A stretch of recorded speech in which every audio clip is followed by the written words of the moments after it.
नमस्कार। हर रात हम सब एक दूसरी ही दुनिया की सैर करते हैं, सपनों की दुनिया। ये एक ऐसा तजुर्बा है जो हम सबके लिए कॉमन है, लेकिन फिर भी बहुत अजीब है। तो चलिए आज सपनों के पीछे के विज्ञान और इसके रहस्यों को समझने की कोशिश करते हैं। हाँ, इस तरह के सपने तो बहुत ही आम है ना? दुनिया भर में लाखों लोग इस तरह के चिंता भरे सपने देखते हैं। वो एहसास कि कुछ गलत होने वाला है और हम तैयार नहीं हैं। ये एक ऐसा कॉमन एक्सपीरियंस है जो हम सबको सपनों की इस अजीब दुनिया से जोड़ता है। बिल्कुल, ये क्लासिक डरावने सपने जैसा है। स्कूल के वो गलियारे, कोई पीछा कर रहा है और भागने की कोशिश में हिल भी नहीं पा रहे। ये शायद हमारे डर और फेलियर को दिखाता है। पर सबसे दिलचस्प बात तो ये है कि जागने के बाद ये सब कितना बेतुका सा लगता है ना? 6 साल! जरा सोचिए इस बारे में। एक औसत जिंदगी में हम पूरे 6 साल सिर्फ सपने देखने में बिताते हैं। मतलब हमारी जिंदगी का इतना बड़ा हिस्सा एक ऐसी दुनिया में गुजरता है जिसके बारे में हम ठीक से जानते तक नहीं। तो सवाल ये है कि आखिर ये सपने आते कहाँ से हैं? इसे समझने के लिए हमें पहले नींद के साइंस को समझना होगा। हमारा दिमाग हर रात एक बहुत ही कॉम्प्लेक्स प्रोसेस से गुजरता है जो इन सपनों को जन्म देता है। चलिए जरा और गहराई से समझते हैं। तो होता यह है कि हर रात हमारा दिमाग करीब 90 मिनट के कई साइकिल से गुजरता है। ये एक सफ़र जैसा है, हल्की नींद से शुरू, फिर गहरी नींद और आखिर में आता है REM स्टेज। वो जगह जिसे हम सपनों का कारखाना कह सकते हैं, जहां हमारे सबसे अनोखे और यादगार सपने बनते हैं। तो इन दोनों में सबसे बड़ा फर्क क्या है? NREM नींद है शरीर के लिए, उसकी मरम्मत के लिए, और यहाँ सपने भी बस धुंधले से ख्यालों जैसे होते हैं। लेकिन REM नींद, वो तो दिमाग का प्लेग्राउंड है। यहाँ दिमाग इतना एक्टिव होता है जैसे हम जागे हुए हों, पर शरीर पूरी तरह पैरालाइज्ड होता है, और यहीं पे बनती हैं वो असली इमोशनल और कहानी जैसी फिल्में।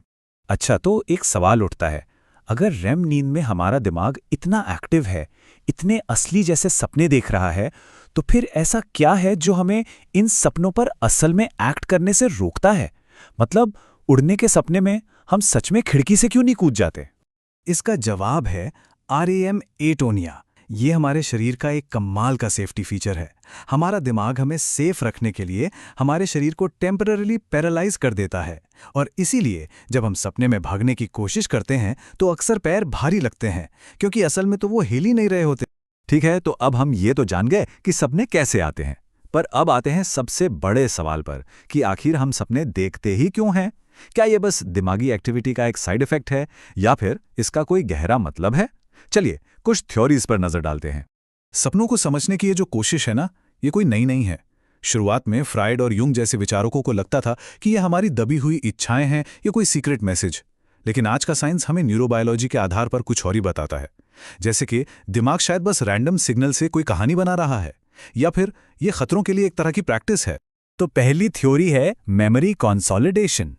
इसे ऐसे समझिए कि हमारा दिमाग दिन भर की जानकारी को सॉर्ट करता है, बिल्कुल एक फाइलिंग कैबिनेट की तरह।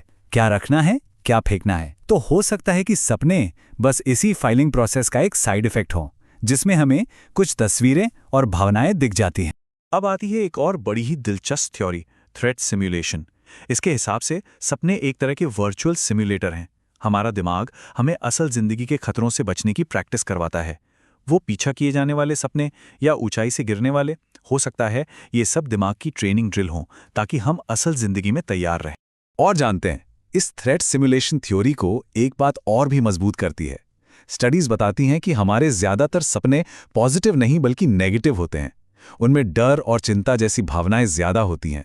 तो ये बात इस आइडिया से बिल्कुल मेल खाती है कि सपने शायद हमें मुश्किल सिचुएशन के लिए तैयार करते हैं। लेकिन क्या हो जब नींद और जागने की दुनिया के बीच की ये लाइन धुंधली पड़ जाए?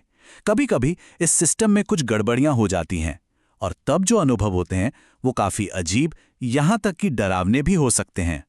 ये दोनों हालतें उसी REM एटोनिया के फेल होने के दो बिल्कुल उल्टे नतीजे हैं। स्लीप पैरालिसिस में क्या होता है, दिमाग तो जाग जाता है पर शरीर पैरालाइज्ड ही रह जाता है, जो कि एक बहुत डरावना एक्सपीरियंस हो सकता है। और दूसरी तरफ है REM बिहेवियर डिसऑर्डर, जिसमें ठीक इसका उल्टा होता है। शरीर तो जाग जाता है पर दिमाग सपने में ही होता है, और लोग अपने सपनों पर एक्ट करने लगते हैं। और फिर आता है लूसिड ड्रीमिंग, मतलब सपने में ये जान लेना कि हम सपना देख रहे हैं। ये वो एहसास है जब सपने के बीच में ही पता चल जाता है, अरे ये तो एक सपना है, और कुछ लोग तो इस अवेयरनेस का इस्तेमाल करके अपने सपनों को कंट्रोल भी कर सकते हैं, बिल्कुल किसी फिल्म डायरेक्टर की तरह। अब बात करते हैं सपनों के सबसे बड़े और आखिरी रहस्य की, वो एहसास कि सपने में जो देखा वो सच हो गया। क्या वाकई हमारे सपने भविष्य बता सकते हैं? क्या वो हमें आने वाले कल की कोई झलक दे सकते हैं? अच्छा, साइंस के पास इसके लिए कुछ लॉजिकल एक्सप्लेनेशंस हैं। हो सकता है कि हमारा सबकॉन्शियस माइंड ऐसे पैटर्न और इशारे पकड़ लेता हो जिन्हें हमारा जागा हुआ दिमाग मिस कर देता हो, या फिर ये सिर्फ कंफर्मेशन बायस हो सकता है। मतलब कोई घटना होने के बाद हम जबरदस्ती अपने किसी पुराने धुंधले सपने को उससे जोड़ लेते हैं। लेकिन इन सारे लॉजिकल जवाबों के बाद भी यह सवाल तो फिर भी बना रहता है। दुनिया भर में ऐसी न जाने कितनी कहानियां हैं जहां लोगों ने ऐसी चीजों के सपने देखे जो बाद में सचमुच हो गईं। यह सपनों का वो रहस्य है जिसे विज्ञान आज भी पूरी तरह से नहीं सुलझा पाया है। तो आखिर में ये सवाल हम सबके लिए है। चाहे हमारे सपने यादों को सहेज रहे हों, हमें खतरों के लिए तैयार कर रहे हों, या फिर दिमाग के बस कुछ रैंडम सिग्नल हों, एक बात तो पक्की है, सपने हमारी अंदरूनी दुनिया का एक बहुत ही गहरा हिस्सा है। तो अगली बार जब किसी अजीब सपने से नींद खुले तो एक पल के लिए जरूर सोचिएगा, आखिर आपका मन आपसे क्या कहना चाह रहा है।